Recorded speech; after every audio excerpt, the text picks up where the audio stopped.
O ministro Barroso, do Supremo Tribunal Federal, determinou que as câmeras corporais sejam utilizadas pela Polícia Militar de São Paulo e estabeleceu regras para o uso nas operações e distribuição estratégica do equipamento no período em que ainda não há câmeras para toda a corporação. Então, todos os detalhes aí dessa utilidade, né, dessa utilização das câmeras, você vai ver agora no Plantão do Meteoro.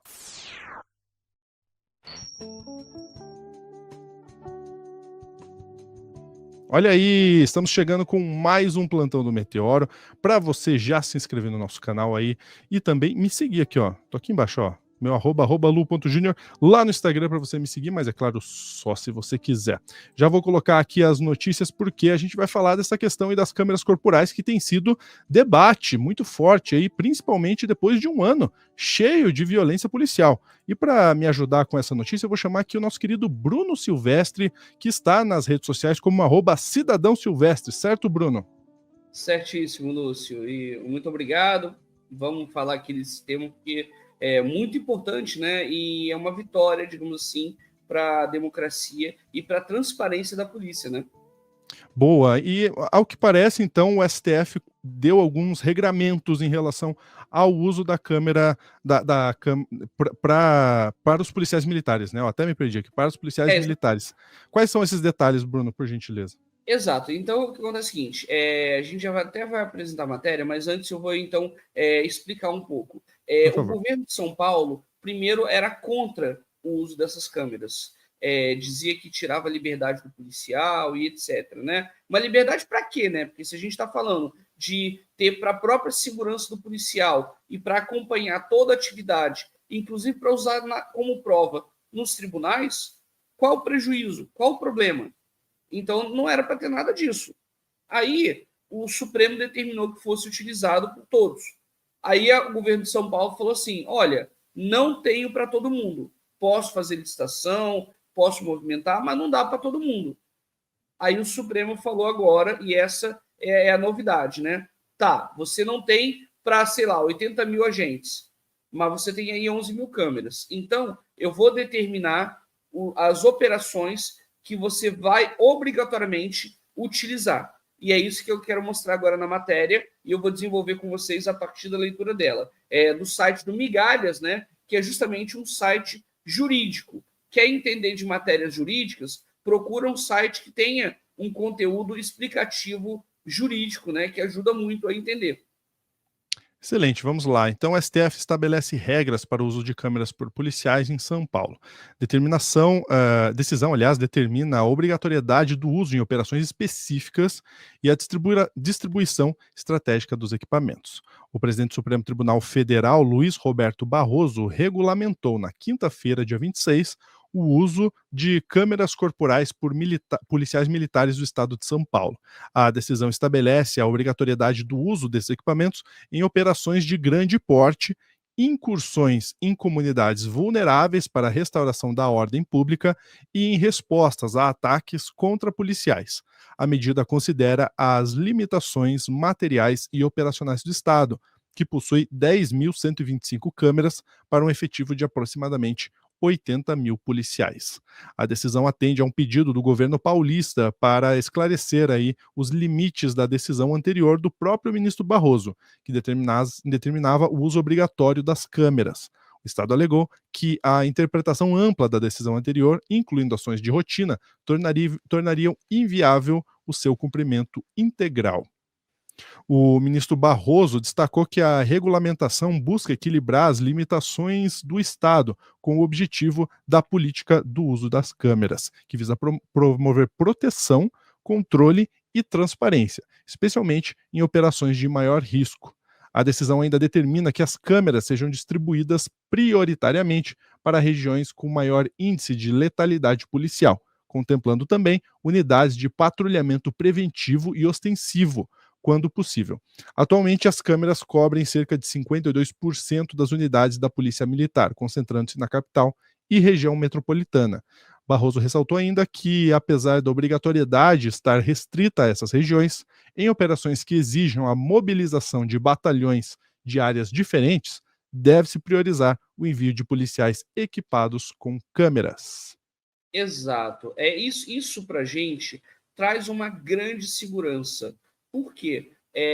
A câmera corporal ela serve para inibir os maus policiais de darem tiros de advertência, né? Que é aquele negócio. Aqui no Rio de Janeiro, a polícia do Exército deu 80 tiros de advertência para um músico, né? Não sei se vocês viram isso, mas é uma coisa que me indigna até hoje. Um cara foi metralhado, literalmente. E aí você tem situações em que também um mau policial, lembrando, toda a profissão tem maus profissionais, isso é um fato, mas o que acontece? Maus policiais que queriam combinar como é que foi a abordagem para que a pessoa seja incriminada, mesmo sendo inocente, ou ainda tirando a presunção de inocência.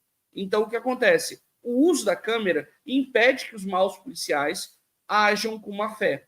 Da mesma forma que protege o bom policial de qualquer acusação ou de qualquer circunstância. O grande problema é que, se vocês podem reparar, tem políticos dizendo: ah, não, peraí, eu não tenho câmera para todo mundo. E também não se mobiliza para fazer licitação. Aí, com isso, você precisa do judiciário para falar: não, peraí, se você não tem para todo mundo, então eu vou te falar que, olha, quando mobilizar mais de um batalhão, usa a câmera preferencialmente. Se não usar, você vai estar descumprindo a minha ordem e você vai ter problema com isso.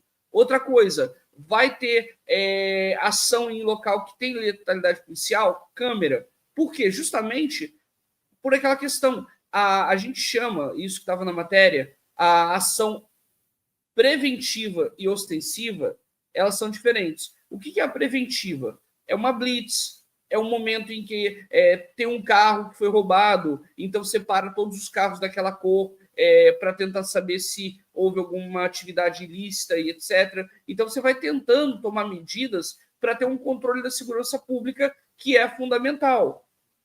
Mas aí que está, existe um procedimento de abordagem. Você não vai abordar de forma desigual por causa da cor, por causa da aparência, por conta do que a pessoa usa. Não é assim. Você tem um protocolo. Esse protocolo tem que ser observado. Vocês podem ver, atirar um cara da ponte, como isso aconteceu em São Paulo, não é protocolo. Você dar tiro em quem está filmando, não é protocolo.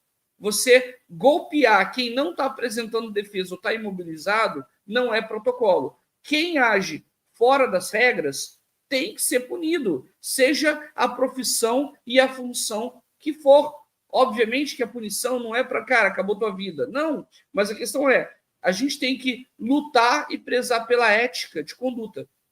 E o problema que a gente tem aí é que as câmeras corporais, elas havia uma resistência e há uma resistência para ela ser colocada, justamente porque ela revela os maus profissionais. E aí você tem um poder público que não quer fazer licitação. Você tem lá um governador do estado de São Paulo que já falou que não queria essas câmeras corporais. Então, a decisão do ministro ela é direta e clara. Olha, você está me dizendo que você só tem essas 10.125 aí. Ok. Então, elas vão ser usadas nessas regras aqui que o Lúcio acabou de ler. Agora, você vai ter um prazo para adquirir essas novas câmeras. Você vai ter que fazer isso, porque não é mais uma opção. Se a tecnologia existe, se há possibilidade, isso tem que ser feito, que é com isso que as pessoas vão garantir a sua própria segurança. Porque não tem como a tua palavra como cidadão valer mais que a de um policial. Eu estou falando isso pelo conhecimento genérico, né? Eu não estou querendo dizer que você, numa ação criminal em que você é acusado de um crime, você vai perder pela palavra do policial. Não é isso, mas a questão é, a palavra de um policial contra a palavra de um cidadão, no dia a dia, a gente vê que tem uma grande força. É por isso que uma câmera corporal, ela dá segurança para reforçar a verdade que o policial falou ou ainda desmascarar aquilo que está sendo mentido. O bom profissional não tem medo de ser filmado. É isso que a gente tem que entender. A profissão, o mau profissional, ele teme aquilo que revela as suas condutas. E vocês podem pegar o filme Tropa de Elite 1 e Tropa de Elite 2, vocês vão ver que o Padilha ele não está escrevendo uma ficção. É baseado em fatos reais, baseado em policiais. Inclusive, aqui está uma coisa para vocês irem, tá?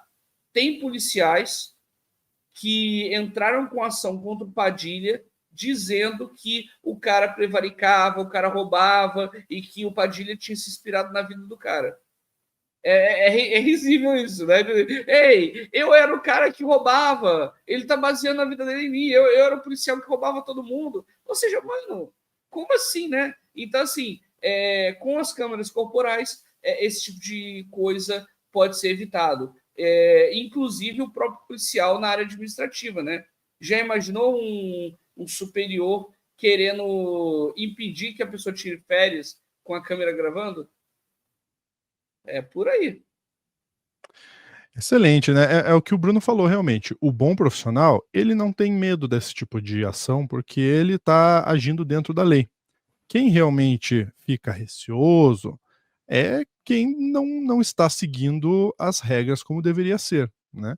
Um policial que joga uma pessoa da ponte, né? Um policial que primeiro atira, depois pergunta. Quantas vezes a gente já viu isso por aí, né? A gente viu, inclusive, aqui no Plantão do Meteoro, caso de policial tirando racha com a viatura. No caso, estava com a câmera ligada. E só por isso que a gente soube que, de fato, estava sendo uma atitude totalmente ilegal sendo realizada ali. Né? Então, um racha com duas viaturas, uma viatura dela bateu em outros carros, que se não fosse a câmera, poderia ser alegado ali que estava sendo uma perseguição, poderia ter alegado qualquer outra coisa. Né? Mas como tinha a câmera corporal, realmente a gente pode saber da verdade. Então, Bruno, no resumo essa é uma ação boa para a população e para o bom profissional. O mau profissional realmente talvez esteja lamentando, né?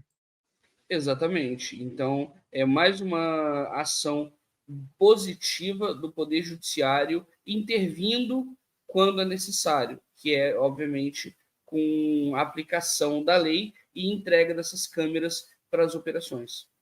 Perfeito. Então, o policial não pode só ligar ou desligar a hora que ele quiser, tem regras para isso e agora fica muito mais fácil entender. Bruno, muito obrigado pela sua participação. Obrigado e até a próxima. E olha só, antes de ir embora, eu quero dar um recadinho especial para vocês. Eu vou colocar aqui na tela, porque a gente tem vídeo novo na TV Cringe, é isso mesmo, olha só. Na tela para você o nosso canal youtube.com/@TV Cringe Brasil. Tem um vídeo novo aqui embaixo, ó, que já está prontinho para você poder clicar lá e ficar esperando chegar, porque vai estrear agora, hoje, dia 27 de dezembro, às 21 horas. Eles conseguiram perder bombas atômicas, as várias vezes que os governos perderam armas nucleares. Pois é, né? Se as armas nucleares são, né, de longe as armas mais perigosas já criadas pela humanidade, e são tão perigosas que muitos acreditam até que uma guerra em que ambos os lados usassem essas armas indiscriminadamente poderia ser o fim da civilização ou até da espécie humana. Seria de se esperar, né, que essas armas tão perigosas fossem tratadas com um cuidado enorme, que nunca um país permitiria tão perigosas armas fossem tratadas aí de uma maneira pouco cuidadosa. Mas já aconteceu. Ó, mais de uma vez. Nesse vídeo você vai conhecer várias ocasiões em que armas nucleares foram perdidas ou até detonadas, mesmo que parcialmente por acidente, mostrando que talvez não seja uma boa ideia, né? A gente ficar guardando essas armas por aí. Então é só você ir na tvcringe.com/, youtube.com/@tvcringe Brasil, se inscrever, você ativa o sininho também para não perder os próximos lançamentos. E aqui o vídeo mais recente que tá para estrear neste dia 27/12, às 21 horas. Se você está vendo esse vídeo antes, você pode ir lá e já clicar aqui para ficar esperando e receber a notificação quando estrear. Se você está vendo esse vídeo depois, já estreou, já pode ir lá, porque já está pronto para você assistir mais esse grande vídeo da TV Cringe aí para você acompanhar, certo? E a gente vai ficando por aqui nessa notícia. Até a próxima, um grande abraço.